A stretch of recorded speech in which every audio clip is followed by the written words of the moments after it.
Tēnā koutou katoa, no mai, haere mai, ki te ao o Taupo Moana Record Keepers. It is the 22nd of May, 2022. We are at Hallett's Bay, also known as Parker Bay. You're in the company of Jeffrey Addison, Te Whaitaima TeWhare, rawa ko Perry Fletcher. So we're just going to talk about and find some beautiful ancient features here amongst the flickering fantails. Apart from myself, what ancient features are we referring to? We're actually standing right now in an area, and I got recorded as a site, and there was honey stone, there was charcoal, open area like this, and there was a beautiful large piece of completely worked obsidian from Mare Island. And when you find that, and no local stone or obsidian, it shows you a very old place of campment, very early, almost pre-tribal area.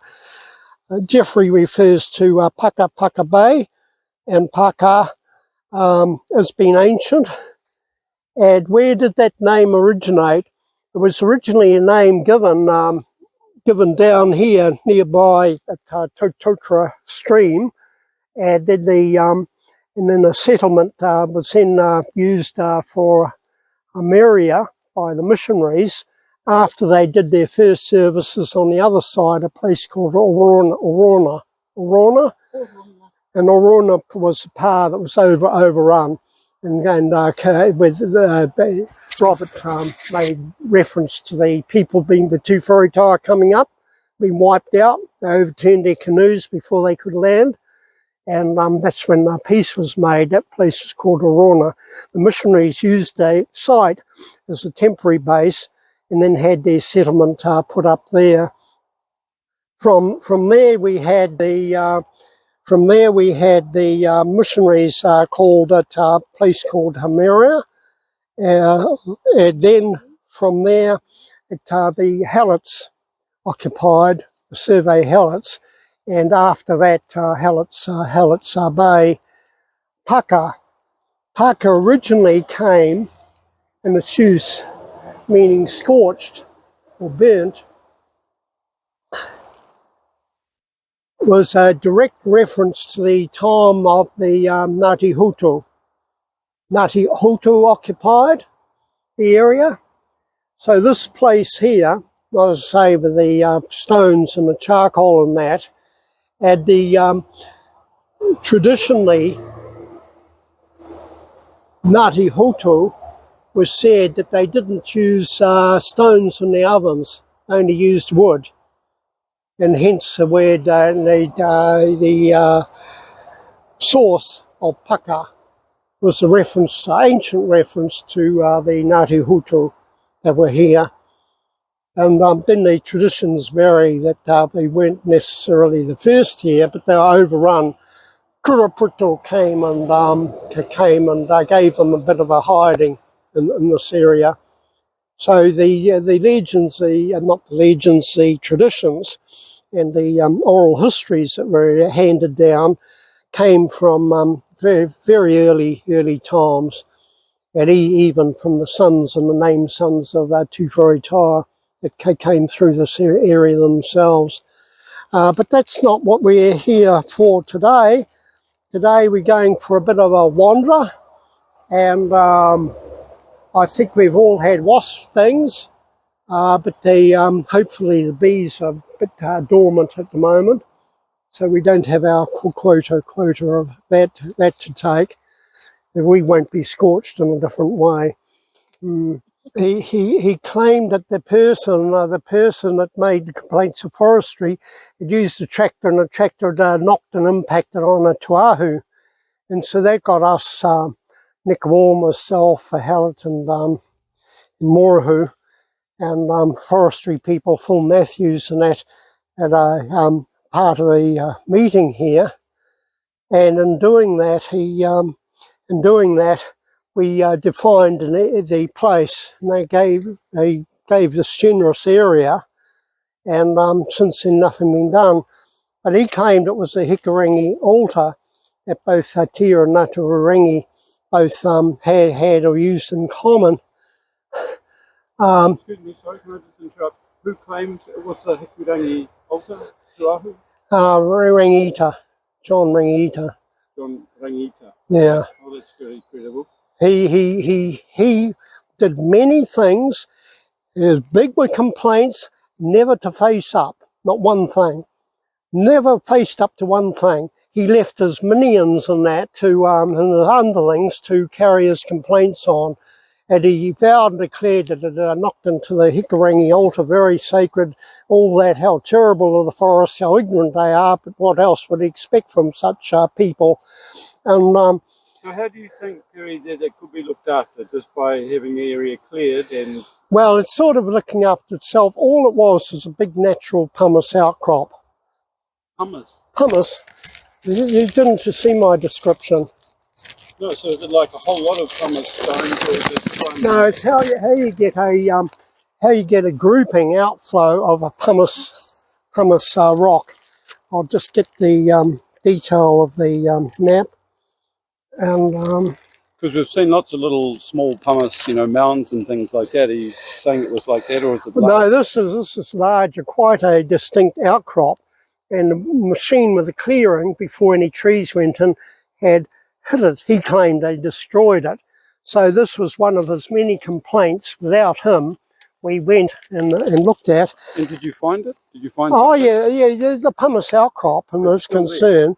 It's still there. This is why we got the area preserved. And is that pumice outcrop man-made or human? No. It's a completely natural feature. Okay. Completely natural feature. And so what I did after the result of the meeting, just to, I got to this traditional sacred rock, Hikurangi Urupā. He also caused a lot of problems, led up complaints about us, anyone not trying to follow up on his complaints. And that's when he vowed and declared that Orona site, it was the south end and the next property to Robert Hallett's. When in fact, Totra stream that we've gone past down that way to the north, and the Orona was on that side. But that's why I've given you transcripts of the official complaints against myself and others with him. And so what he's done is completely dispossessed the Hallett block, completely removed it with the condolences, the contrived setup that Whaitaima officially now does not recognise any of these lands the Halletts have got, because Rangita says Orona's over there, on the north side, when it's south of the stream.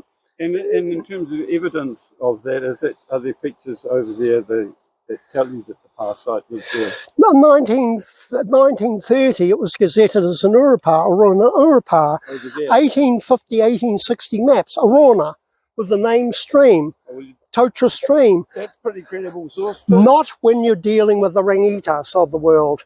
All they have to do is froth at the mouth, roll their eyes, and spit on the ground, raise their fists in the air to the trust board, and trust board, it becomes gospel.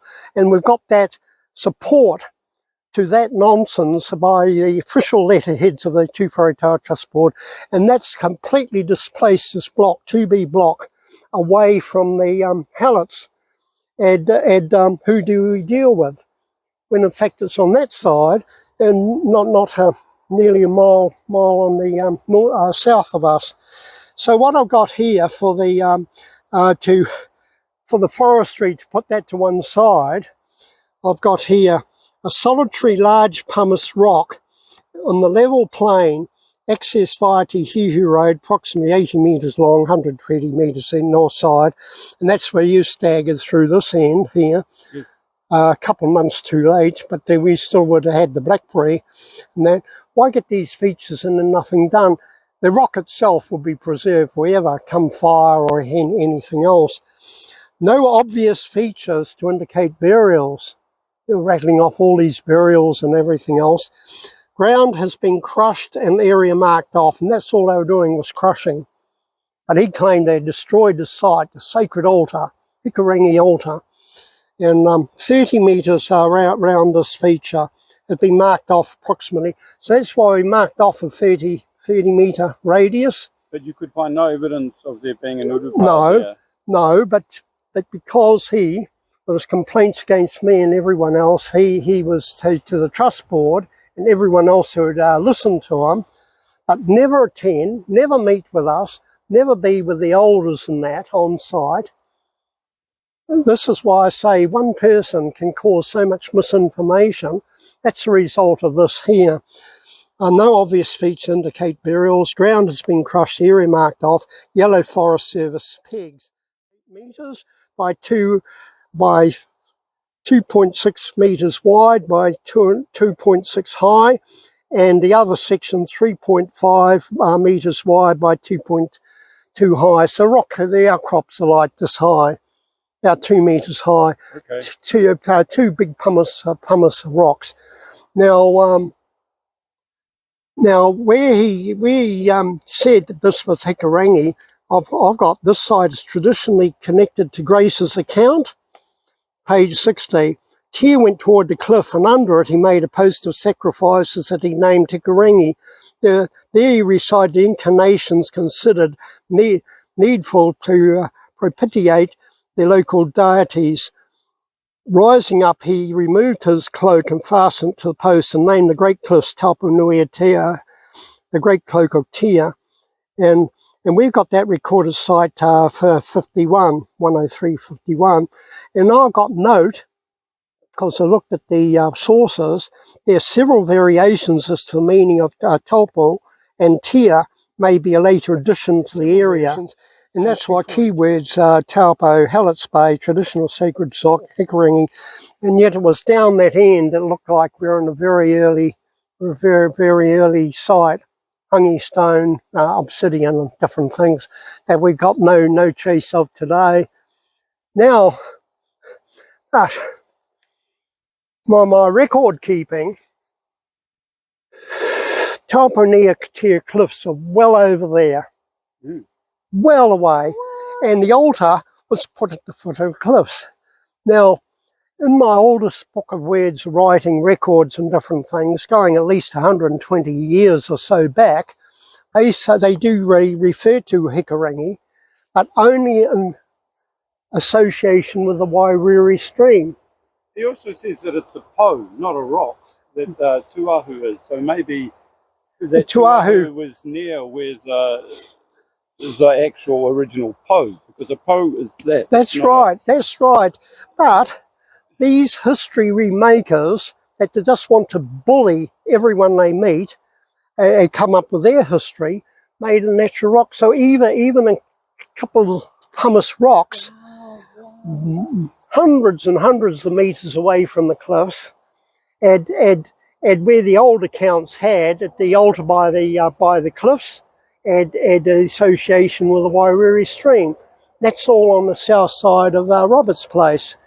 So what easy thing, and people that do this, they'll say, oh, we only know one burial, it must be there. And therefore they'll transfer the history. And this is exactly what he has done with the satisfaction of the trust board. He's made a runa, the south of where we were, the Karaka and that, all that area there. He's made that a runa, and he's made Hikurangi. It's a smaller area of grace, making a site one end up the other end, and what John has done is put a natural formation against a constructed paw over there. He's made it become a natural feature, and he's had an area reserved while protecting probably nothing. Ignored the sensitive areas and places which are now allowed in forest, and for the difficulty of the Hallets and their property and lands, they have completely wiped all this off, made a runa that side, and your lands don't even start well away from a runa. So in fact, it's wiped away all this history in that, in doing that. So although we can go another time with slashes and a little meet between dog, machete, and yourself, and slasher, we can see these pumice rocks, but they are, as I say, pumice rocks. And so I examined the whole area. There was no sign to me, any indication of burial. And there might have been an old tractor or old house nearby at one time, but nothing to do with this. So this is how we're getting set in stone, rewritten history, and by removing actual sensitive sites, cultural sites and values, it's a bit like what's happening all the time. And then the young people get hold of these stories, but Uncle said this and that, it must be right. And for people, for their lands, wanting to occupy, wanting to do anything with, that's why Robert's got concern of making the wider reserve from his place through to protect against the future highways and that coming. So no, we haven't actually quite made it. Thanks to Jeffrey. He persevered where Dog gave up. When Dog gives up, that's a good sign. Yes, it's pretty near impregnable. If the dog can't get through, what's the point of trying? And so from here we'll... It doesn't come from the era before flat screen television. And what we have here is an example of how big TVs used to be. They would take up half a lounge room just for TV alone. And so this one has ended up dumped, sadly, not in a landfill.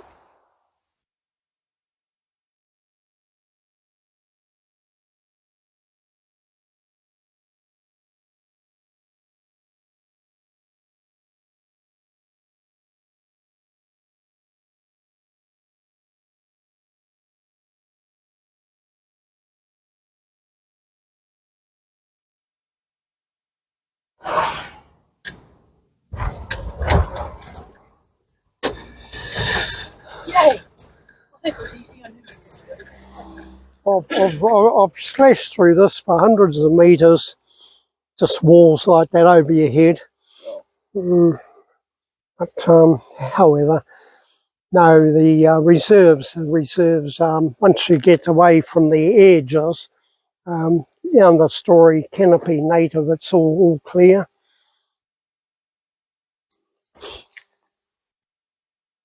So on our walk before, we usually Came to the stream. We did come to the stream, and about half a minute off them.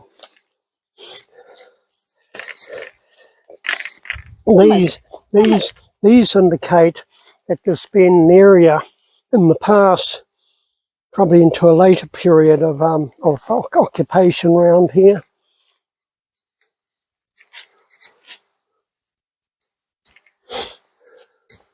So you had a look on your maps to find out where the just a description that it was just off about the first rise from the stream, and in the stream you are noting those pumice and a little bit of modification. So there's been the early impact where we're walking here. Even along here, it feels. There are two things. One could be ancient stream level. One could be a tractor, a track.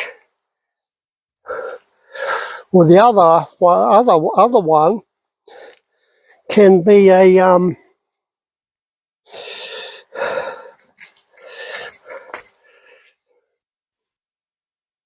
see, does that go anywhere? Track. Yes. We can say till we follow it. But it seems to be quite like it's almost been flashing.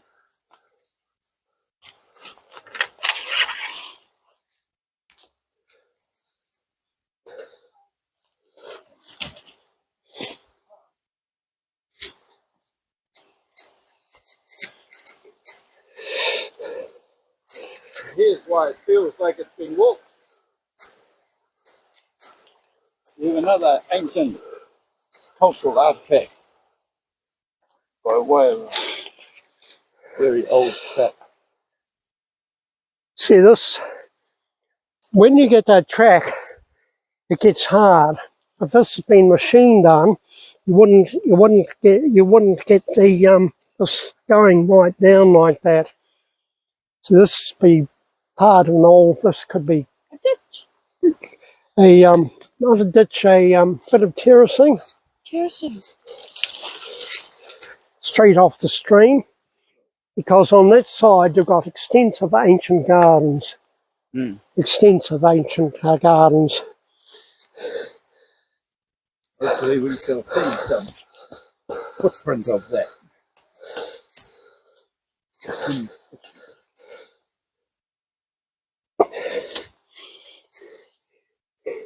Nothing much clue of where the bank slice down. See that, Jeffrey? Yes. That's cultural. Yep, look at that. It's all been, that's all called cultural. And as I say, pumice stones up here. Oh, And so this is, Looks out of place, doesn't it? that is completely, it doesn't belong here. Doesn't belong to the stream or creek. I'm sure that stone doesn't want to hear you say that though. Well, it's possibly cultural level, terrace.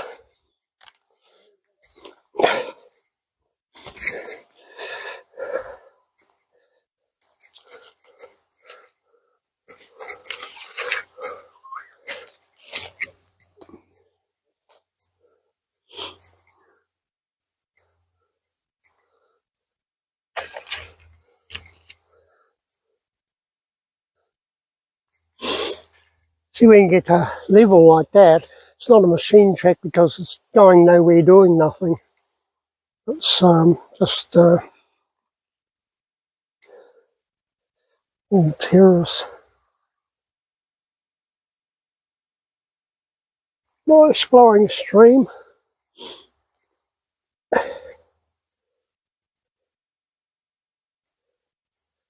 That's where we left Jeffrey having a drink. yes, we did. How easy it is to walk here, eh?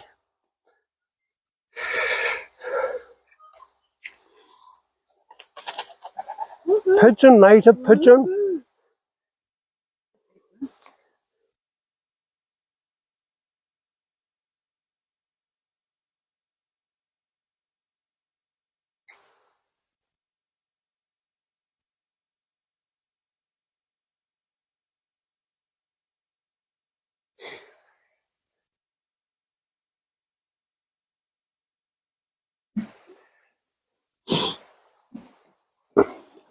See, that sort of stone you got isn't in the stream, it's been brought in from elsewhere.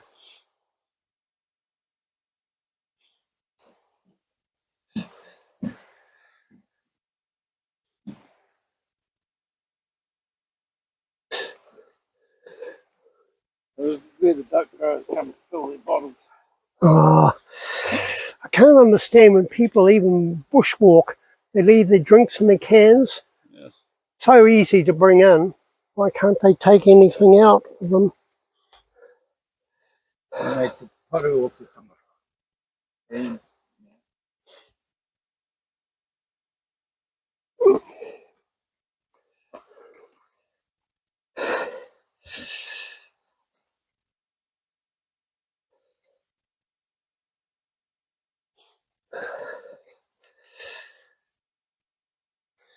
Hoping Dog will show us the way here. This is so noted from here, going right in extensive ancient gardens. yes. So this is probably close to where the puts are then. Well, They were just I think it was the first level. And yeah. So let's put out our features antenna.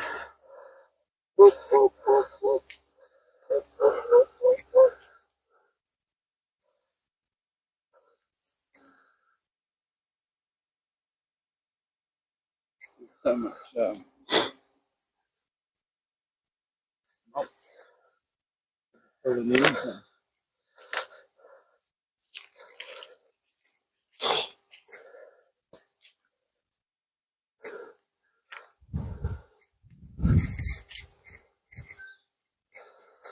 Now what they did, there was a row of pits and they filled in on the track, they filled in the pits and they, when it just turned, it missed the end too.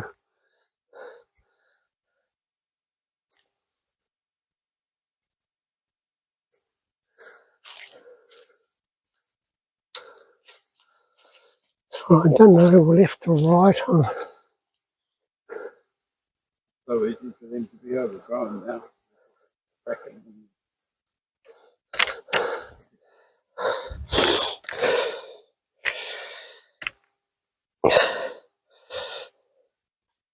That's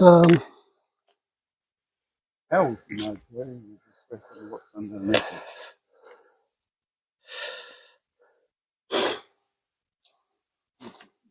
Right past it, more than that. Look,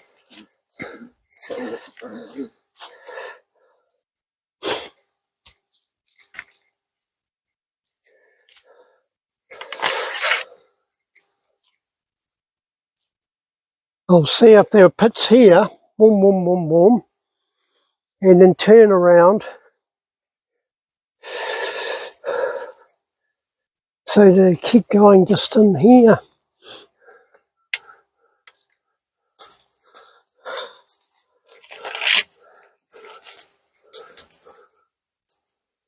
yeah, here looks like something.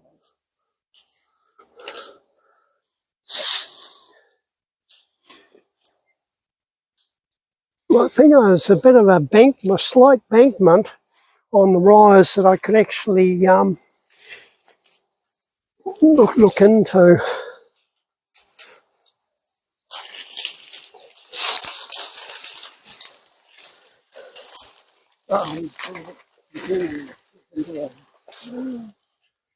Oh, I found a poop! These were done and slided in just into a very low bankment.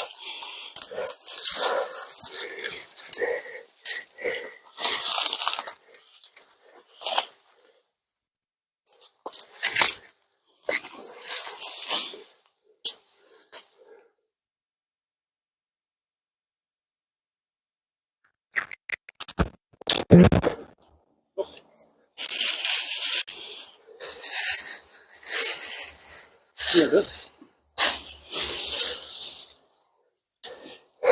Jeffrey's found it. Good on you, Jeffrey. So easy to miss. Before you clear it, just get Whaitaima just to show relation to the track and how concealed it is and how they've missed it. Oh wow. Oh wow. So you went all? No, there were 5 here that they filled in, and there were 2. Oh, that goes way down. Yes, as I say, you can lie down and look right in it, and there should be one next to it further in. Oh, yeah, it goes all the way under there. It's like beautifully one here on this side of the track, and there's one right here on the other side of the track. Look, Oh. this is remains of another one right through here. This is what's been filled in. See, this used to be another pit. This is exactly as you say, what they've done. Put the track into. I just want to have a look on the other side and see. Oh, yeah. Good find, eh? Yeah, but see what a mission it is. But what a beautiful thing. When I suggested they could put the track up, avoid these, but then have a little note if you want, you know, ancient storage pits on the ancient very. You got it?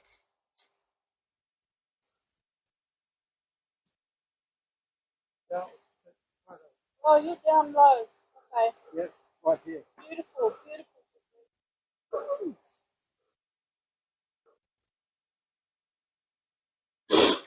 Have you got it? Good.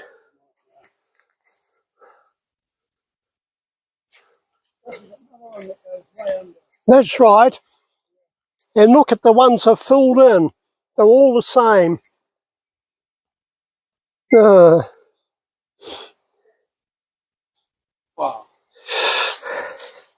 You got some photos? I put the markers on my rako so you can see how big things are. Little ribbons or something. Or you can just knock it. But look at all the effort it took to fill them in, Yeah. instead of leaving the track above them to carry on, but to highlight it as a historic feature. Pointers that you... You might find in one there still remains a bit of wood, Jeffrey, or a little bit of a stick that was once marking, partly blocking it, a couple of little stakes.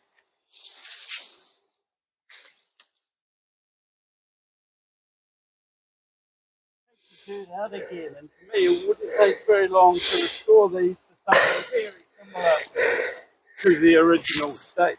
That track. And then they'd be good for another 100 or 200 years. Well, that's why by filling in, it can be unfilled and the track can be shifted a couple of metres. Yes. Because that was the original instruction. Yes, and that's the redress we're talking about. And it will only enhance this area. You know, in terms of its increase in significance.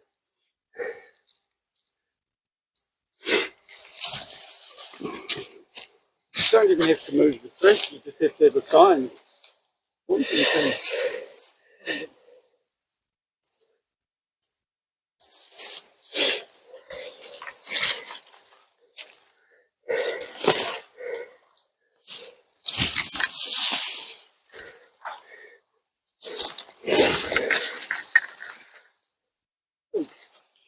I think there's much fun.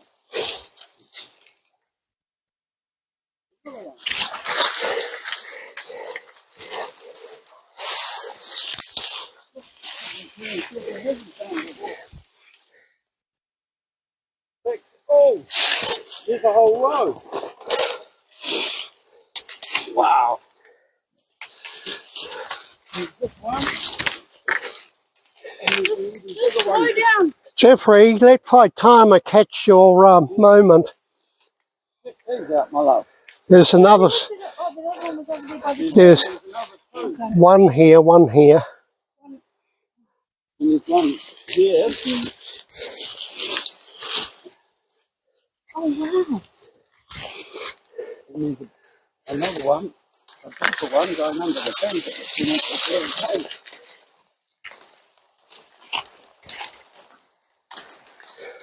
This is directly above the stream bank.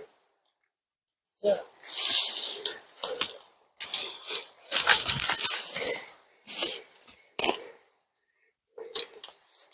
Oh, wow.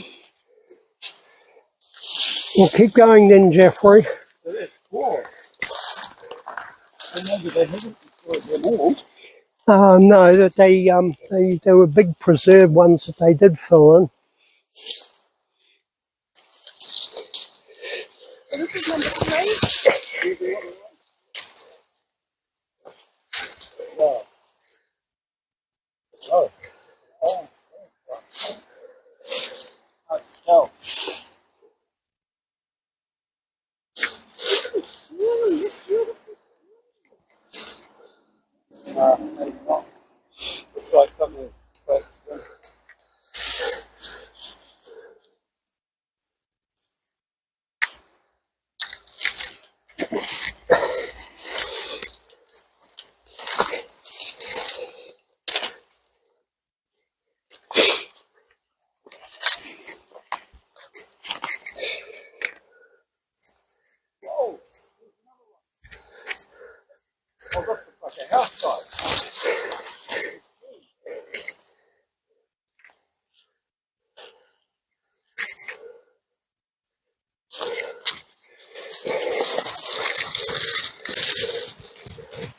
You're right, Jeffrey.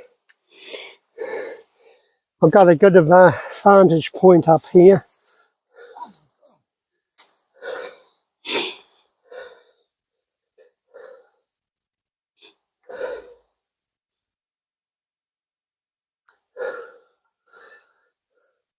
There's a very deep cave under here. There's a very deep way past. Oh, wow. So this is the still.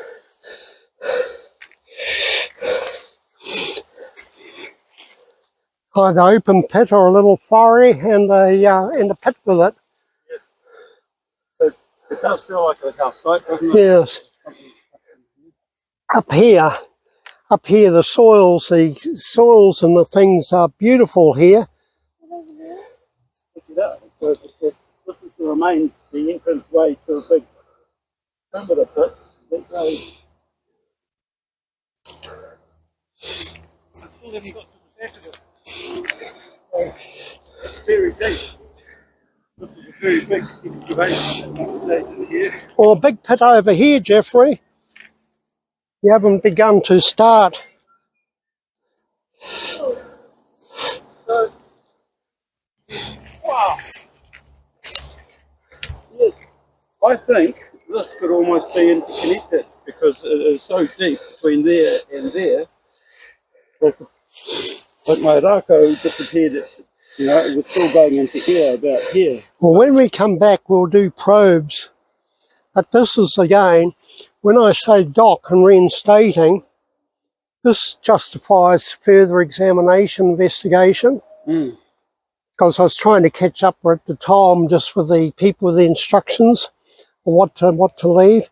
But look at this behind you. Yes, yes, I see that. It's been cleared. All this type of vegetation hasn't grown back from an old ancient occupation site. No, this goes very deep. See how deep it goes?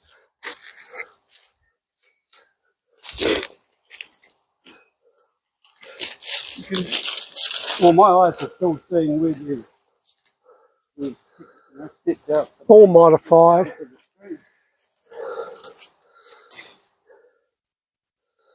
Well, that's quite exhilarating. Well, if I didn't, I just noted from the track purpose of the track, because it was only track monitoring and guidance I was advising the reserves rangers. So there's actually potentially 5 or 6, there's a whole line. How many did Look we at see? the area. It's the area. It has to, and all these docklands has to be revisited. Revisited. And that's part of our job, isn't it? Yes. So yes, do say to dock. We've Well, much of stuff I haven't even documented. Yeah. I can take you to places like Ringi Turangi. The features at Motutere are just in a small area, and they're just as riddled. The features before you get to Panui, not the power itself. But look at all the features. Yes. All people have, there's a power there, that's it. Yes. Not the wider area. This is a wider area. Well, I think having located those other ones, there's a real potential for some restoration work to take place, and for Dock 2, as you say, noted, and for people to be made aware that it's more than just a track through, regenerating bush. It's actually an ancient historical place of habitation. I think that's powerful when people understand that. I see, Jeffrey, on the film, they got some of these new people coming in from overseas. One woman, she wants to see Maori cultural sites and history and that, and yet yesterday I was told people only interested in fishing coming in, not interested in a word of anything Maori or the historic landscape. So it's a matter of an overall education. But when all this is suppressed from even the local enthusiasts who are interested in history and culture and that, and they don't know anything in their own back doorstep, that's what our record keeper journeys. We can pull the rug of ignorance from over ourselves and replace it with a bit of insight. Okay then, shall we? So we're going to replace the profanities with something profound. Well, hopeful, because I mean, I like to think that what man can do, man can undo, you know, and if a cock-up has been made, some things are lost. Well, giving credit to those so vehemently opposed to reserves, especially to Whaitaima Trust Board, I've got a whole sheaf of stuff, of objections to the idea of having anything put aside in reserve.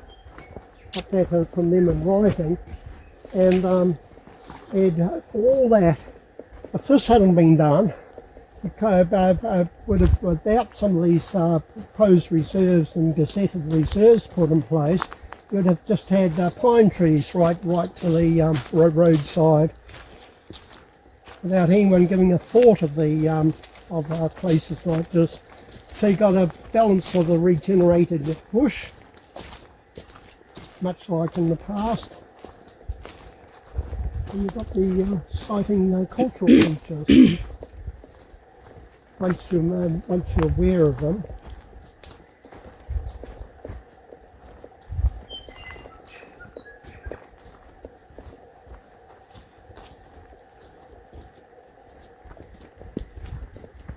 Yeah, well, from Waipehi point of view, I can see why they object, because they lose the land.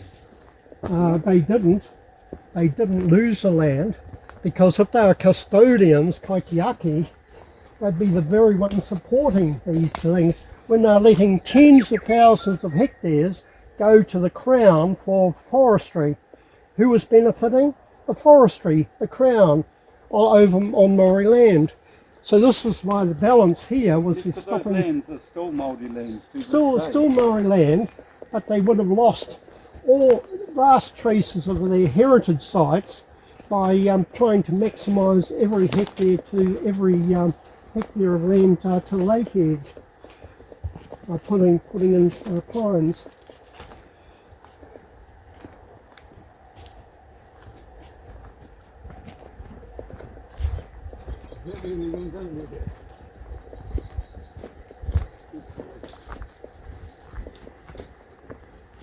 Is this where we went in?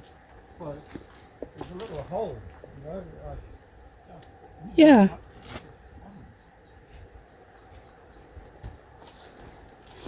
There it is.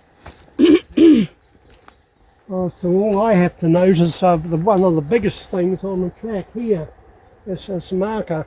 Yes. That is a marker, because you're straight into them.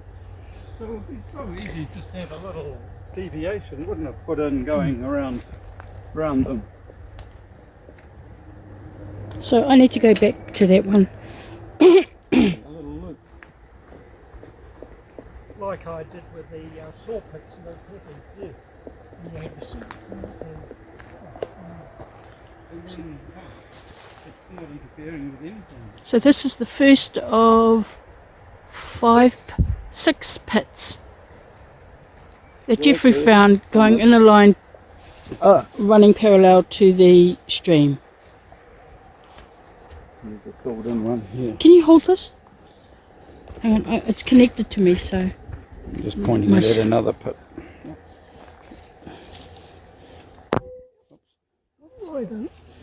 And when that goes a long way under there too. Is the camera pointing that way? Vaguely. Yeah. That's quite hard. And then when you get the pit, it goes right in every which way. So there's one there and one there. So they went in between the pits. What? No, they pulled in. They pulled in. And this is further up. They filled in 5 pits, well-preserved pits. They filled them in. This track might well have been, after that, me jumping up and down, slightly diverted after they did the filling in. The initial one, right? Mm. At least we found them. That's cool. Not only them, we found some more.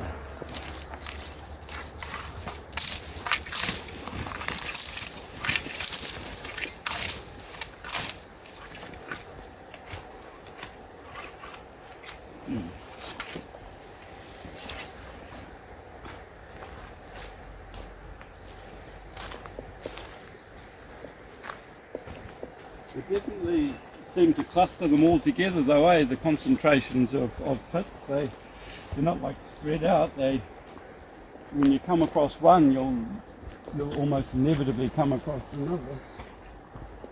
Oh, In the vicinity.